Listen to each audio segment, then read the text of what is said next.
What's going on, everybody? It's me, Shayne, and I'm back with another Sakamoto Days episode review. We are in episode 6, titled Heisuke Mashimo. Before going any further, I need you to hit that like button, subscribe, and hit the notification bell right there so you'll be notified of more reviews like this one. And if you want to support me even further, that Patreon link is in that description right there. Just click it, whatever you choose to donate will be greatly appreciated. We're trying to upgrade. We're going to get to 500 subs. We're going to get these watch hours. We're going to get everything on and popping. Make sure you stay tuned too. If you hit that notification bell, you'll also be notified when I go live. Had one live already. You can actually watch that as well. So it was about Dragon Ball Daima and all things Dragon Ball. I'm going to have one coming up very soon talking about reboots and remakes of animes. So now let's talk about this episode. We're finally going to see main character number 4. Sakamoto, Shin, Lu Xiao Tang. I can't believe I remember her full name. Anyway, we're gonna have this guy here. I kind of thought he was over designed at first because on his right cheek he has a crosshair. He's wearing green, has a big old jacket. He's a sniper dude, but he also has a parakeet. I believe it's a parakeet, yellow parakeet with a red mark, I think, over the left side of its eye. Got a little fanny pack around the neck. I do like that. That's cute. I like that. He's a sniper dude. What this episode? Oh, and the parrot's name is Peasuke. Yeah, Heisuke and Peasuke. It's adorable. The basis of this episode is there's a 1 billion yen prize for a paintball tournament held in the neighborhood, the 52nd Ikurazaka Shopping Street Paintball Tournament. And don't worry, they tell people don't worry about any of the mess. It'll get cleaned up. I think the cleanup is benefited by the people who do cleanups and stuff. So not only are you giving to a business or somebody there with that money, it's also generating more money in business for that neighborhood. So how do we get here? Sakamoto shop keeps getting torn up by all these hitmen. We see Lu putting tape over glass and Shin is tidying up. And they're like, yeah, we're going to do this whole thing here. Heisuke shows up wanting to get Sakamoto because his whole deal is, yeah, I'm going to get him and get that 1 million yen for the shopping district. 1 billion yen is for Sakamoto Taro. And it's interesting when we first meet Heisuke, he spends 10k yen on Peasuke's food a month. That leaves 2k left over for him. He's living on top of a roof like a sniper does, I guess, with a tent that was given to him by his grandmother that's being torn up and tattered up. Even later on in the episode, we see like it being blown down by the wind before he sees the flyer for the paintball tournament for the 1 million yen. He's like, I can even eat sushi with the billion, right? And I like his intro. His intro is so nice. It has that crosshair at the end, bang, and his name just fills out. Just the way they introduce characters in this show, more than just name at the bottom or man, back in the days of when there were groups that did subs, they would have to, and the character's name would be introduced in the show, the creative ways they had to put the name so you wouldn't block the image. Those were the days. Anyway. Why does everyone call Sakamoto Fatty, by the way? They keep calling him Fatty. I get it. That's one of the reasons why I really like the show outside of the action and the comedy. Like, we have a fat character that's doing cool shit. I need more fat characters doing cool shit for very obvious reasons. I digress. They lied to him. He's like, I'm looking for Sakamoto Taro. And Sakamoto-san just says out loud, nope, not me. And everyone goes along with it. Shin's like, yeah, no, there's a bunch of different Sakamotos. And Heisuke's like, but the lady told me this was it. And he's a bit of an emotional guy. He cries. His stomach growls and it gets louder and louder. He even steps outside the glass and Shin can read the mind and say, oh, he's out. He's looking at us. And they end up giving him some free pork buns. But when he reads his mind, he's only thinking about, oh man, I can't eat sushi. I can't eat food now. He's like, you have such trivial thoughts. What the hell?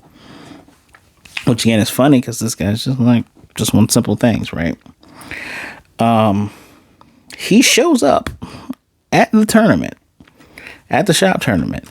You got to have 2 to 5 people for a team. He can't go solo. So he begs them to join. He joins. Excuse me. He joins. Make sure I don't forget anything here. Okay. So dude's a sniper. He's a snipey. Dude's a pretty damn good sniper too. Because when they agree to let him join and everyone gets into place, we all know Sakamoto team's gonna win this, right? I mean, they're hitmen extraordinaire. I mean, Shin reads in people's minds, rolls, pow, pow, pow with these are paintballs, paint BBs, by the way. Before when the lady says go, sniper dude, and you've probably seen this manga panel, the thing that everyone wants to compare this stuff to, like, oh man, the animation's so, but you can't compare animation still. That animation is things in motion.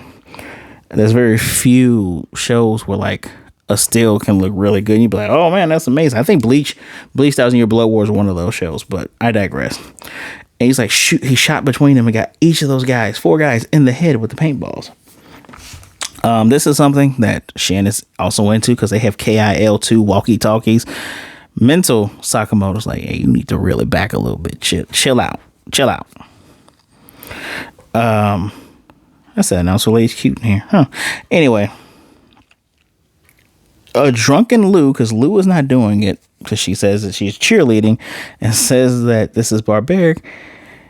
She says, yay, Sakamoto manager. And dude's like, Sakamoto? This is Sakamoto Taro here. Picture of skinny Sakamoto. And she's like, no, this dude doesn't look like look at him, he's fat. And Sakamoto he wobbles his head to make his waddle move. And he's like, oh yeah, there ain't no way. And Lou's like, no, that's the manager when he's skinny. And she's just drunk as hell, as Lou is. And dude's just laughing. They're all laughing. And they have the coolest standoff. These are paintballs, but the coolest standoff. He has the gun at Sakamoto. Sakamoto has it at him, and Shin has it as him as well. He's like, I don't like liars. You could have went to commercial break right there. That's a cold ass line to say after that. But they're still in the paintball game, so they gotta shoot people. And dude's running. Peasuke gives him drops him his sniper, and from a weird distance, a really short distance, off balance, he almost gets Sakamoto in the head if he hadn't put his hand up and it clipped his hand.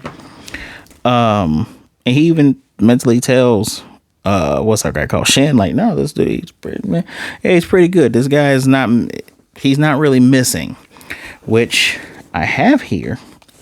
His bullets he has are called triple rebounding bullets. So he may look like he misses, but they ricochet everywhere and they're eventually gonna hit the target because he is actually a damn good sniper. We do get, make sure I don't forget anything here. Sakamoto. Oh, I didn't say what Sakamoto did when they were showing their strength. There was 2 guys that came up and said, sorry, Sakamoto-san, we got you. This dude grabs one guy's arm, wraps around the other guy, shoots both of them point blank in the faces. And the show had to remind us, these are airsoft guns. These are not real guns. Because that was cool. I digress. Sakamoto tells us how to deal with the sniper. I have this in my notes if you give me a second, because he did a mirror shot that again ricocheted and hit him on the shoulder. And they all have these earpieces, the walkie-talkies, right? Sakamoto, by the way, is talking to him via the mind because he hasn't forgotten he has on his walkie-talkie. Heisuke has, though. We'll get to that in a second. Tells him that there are several things you need to do when dealing with a sniper. 1, you need to find where they are without giving away your position. And running blindly into this is not gonna work. And I believe it was Shin who was like, I thought you calling us buddies before, because that's what he's like, oh, they're my pals. He's like, hey, we're hitmen before anything else. You should know that. And I'm like, technically they're not hitmen, right? Technically they're not hitmen anymore. Excuse me. Make sure I didn't forget anything. Yep. Give away your position. Although I thought Peacegate would be giving away his position. I guess Peacegate is just finding where they are. Man, he should really be careful, because there could be an enemy that's like, oh, that bird's telling where I am. Shoot the bird. But then, unconsciously, we get Heisuke's backstory, and I guess he's saying it out loud, where when he went to the academy, he was never really good at anything. He wasn't good at the written stuff. He was sucked at knife work too, but when it came to sucked at running, but when it came to shooting, it was the best thing he was at. And we did get an earlier flashback of someone calling him a jackass, telling him to just quit. We see that person again under different circumstances, because other people, he's introduced himself like a goob, and people are like, yeah, what's the point of having a person that only does one thing really well? That's dumb. You should just quit. He was eventually fired, which is why he said he's just going to go into freelance, because at the same time, someone told him, yeah, you don't pick your assignments. We also did see a little thing that said 1 kill per day on there. So I guess the organizations have their own rules as well. Hitman, go figure. And he's saying all this, and he's like, I got to prove myself, blah, blah, blah, blah. And Shin's like, we can still hear you, right? By the way, the only person you need to prove anything to is yourself. And he yells into the microphone. Funny that we get Sakamoto covering his ears as if he's psychic. Yells into it. And one of the tricks that Shin has is when someone is surprised, even if they're really far away, once they get surprised, I'll be able to read their minds. Toss a Sakamoto a pebble. When Heisuke finally gets the rifle up, he throws this pebble through the barrel and destroys this gun. Shows like this, and I've mentioned Spy Family before, man, they make you think they're so grounded, and then funny shit like this happens. He just destroys it, and he's like, there was no way in hell I could beat this dude. He's way above my league. And he's all sad, and Shin is being Shin, like, stop crying. Why are you crying for? He's like, y'all don't know what it's like to be weak. And Sakamoto, speaking out loud, goes, weak. I've never had this much trouble with the sniper ever. You're probably the best sniper. No, you are the best sniper I've ever gone against. Right? Never fought such a skilled sniper even once. And he starts crying again, and he gets his share of the money, which is 50 yen, which is, I don't even think that's less than 50 cents. And he's like, why is it so low? Because all of your shooting wrecked the entire town, and they have to put their money back into the town, which we get a cute moment of Sakamoto apologizing to his wife, saying, I'm sorry they got this big gold trophy. This is after the credits, by the way. After the credits. Oh no, I'm sorry. This is right before the credits, but no. Oh yeah, this is after credits. So he says sorry, but they get the shiny trophy, and she's like, as long as you're safe, that's all that matters.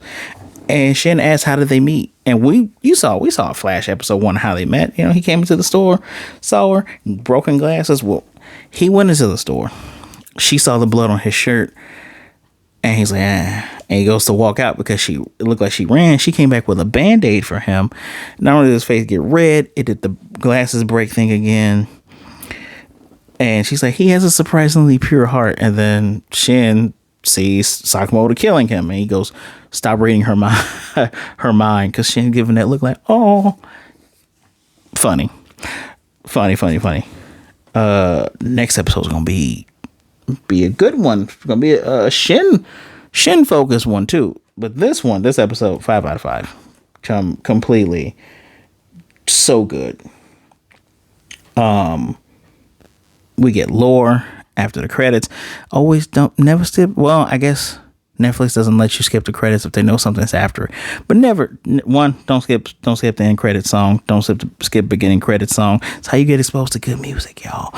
And this was good. Got lore, got a new character, got more fun stuff. Yeah, 5 out of 5.